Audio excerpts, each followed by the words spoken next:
Bonjour et bienvenue. Aujourd'hui, on va plonger au cœur de l'intelligence artificielle générative. On va décortiquer ensemble, pas à pas, comment ces technologies fonctionnent vraiment. Alors voilà notre programme. On va commencer par la base. Comment une machine lit les mots. Ensuite, on verra le moteur qui fait tout tourner, comment on éduque un modèle, comment on s'assure qu'il dit des choses vraies, et enfin, où tout ça nous mène. Allez, on y va. Ce genre de phrase, on la lit absolument partout en ce moment. Et ça nous amène à une question vraiment fondamentale. Les ordinateurs, au fond, ils ne comprennent que les chiffres, que des nombres. Alors comment est-ce qu'ils arrivent à traiter quelque chose d'aussi complexe et nuancé que le langage humain? Eh bien, la toute première étape, c'est de faire le traducteur. Il faut traduire les mots dans une langue que l'ordinateur peut enfin comprendre. Et tout commence avec un mot un peu barbare, la tokenisation. En fait, c'est très simple. C'est comme si on prenait une phrase et qu'on la découpait en petits morceaux, des petites briques de base qu'on appelle les tokens.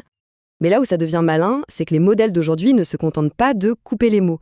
Ils découpent en sous-mots. C'est une super astuce qui leur permet de gérer des mots très rares ou même des mots qu'ils n'ont jamais vus, en comprenant les racines et les terminaisons. Bon, une fois qu'on a ces tokens, il faut bien les transformer en chiffres. C'est là qu'interviennent les embeddings. Chaque petit morceau de mot est converti en une longue liste de nombres, un vecteur. Et c'est là vraiment que la magie opère. Parce que ce qu'il faut absolument retenir, c'est que ces vecteurs ne sont pas aléatoires. Des mots qui ont un sens proche, comme roi et reine par exemple, vont avoir des vecteurs mathématiquement très similaires. La machine commence à comprendre le sens, les relations, les analogies, juste avec des maths. Ok, maintenant que l'IA sait lire les mots et comprendre leurs relations, il lui faut un cerveau, un moteur pour analyser tout ça, et surtout pour comprendre le contexte d'une phrase complète. Et ce moteur, c'est l'architecture Transformer. C'est une véritable révolution qui date de 2017, d'un papier de recherche au titre génial « Attention is all you need ». L'attention est tout ce dont on a besoin. Et c'est vrai, c'est la base de tous les grands modèles qu'on connaît aujourd'hui. Son secret, c'est ce fameux mécanisme d'attention. Pensez à un surligneur. Quand le modèle lit une phrase, ce mécanisme lui permet de surligner les mots les plus importants pour comprendre le sens d'un autre mot. C'est comme ça qu'il arrive à suivre des relations complexes, même dans de très longs textes. Avoir une belle architecture, un bon moteur, c'est une chose. Mais un moteur sans carburant, ça ne sert à rien. Il est temps de passer à l'éducation du modèle. Cette éducation, elle se fait en deux grandes étapes. D'abord, il y a le pré-entraînement. Là, on lui donne à lire une partie gigantesque d'Internet pour qu'il apprenne, de façon générale, comment le langage fonctionne. Et ensuite, il y a le fine-tuning, l'ajustement, où on le spécialise sur des tâches précises avec des exemples de bien meilleure qualité. Mais ce n'est pas tout. Comment faire en sorte que le modèle soit non seulement intelligent, mais aussi utile et sûr? C'est là qu'intervient le RLHF. C'est un processus en 3 temps où, pour faire simple, on apprend d'abord au modèle à imiter de bonnes réponses, puis un autre modèle apprend à noter ses réponses selon les préférences humaines, et enfin, on entraîne le modèle initial à toujours chercher la meilleure note possible. Le problème, c'est que même avec le meilleur entraînement du monde, un modèle peut parfois, inventer des choses. Voyons comment on gère ce problème. Ce phénomène a un nom, l'hallucination. C'est un des plus gros défis.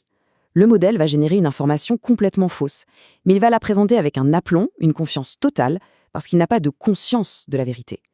Il ne fait que prédire le mot suivant le plus probable. Du coup, la grande question, c'est comment on fait pour l'ancrer dans la réalité ? Pour lui donner accès à des informations fiables et à jour, sans devoir dépenser des millions pour le réentraîner toutes les semaines? La solution s'appelle le RAG, pour Retrieval Augmented Generation. L'idée est géniale de simplicité.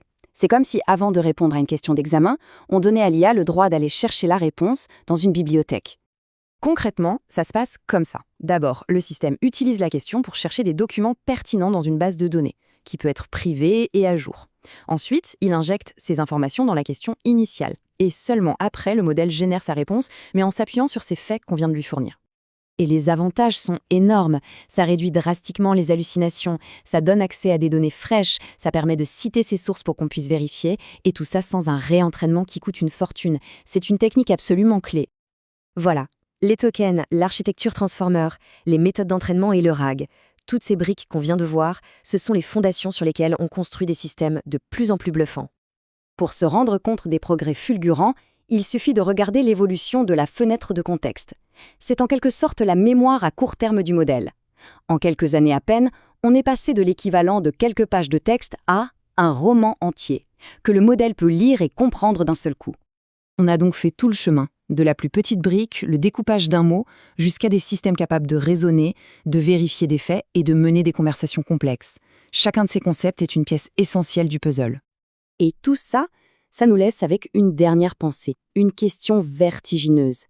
Maintenant que les machines maîtrisent notre langue, la question la plus importante n'est peut-être plus de savoir comment elles apprennent, mais bien quoi. Quoi allons-nous décider de leur enseigner ?